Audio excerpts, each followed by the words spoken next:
It's a friendly reminder that love is not a feeling. It is a commitment. Alam mo, sa totoong buhay, hindi naman palaging masaya ang isang relasyon. Dadaan at dadaan kayo sa maraming problema, maraming pagsubok, maraming misunderstanding, tampuhan, away, at haharap kayo sa buhay na hindi naman madali. Kakaroon kayo ng sawaan, mawawala yung excitement, yung spark. Kasi nasanay naman talaga kayo sa isa't isa. Pero alam mo, sana ang wag mawala sa inyo is piliin yung mahalin yung isa't isa. Na sana kahit anong pagdaanan yung pagsubok, andyan kayo para sa isa't isa.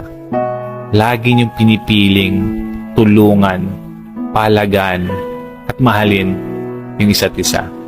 Remember that love is a choice and always choose to love each other. Okay?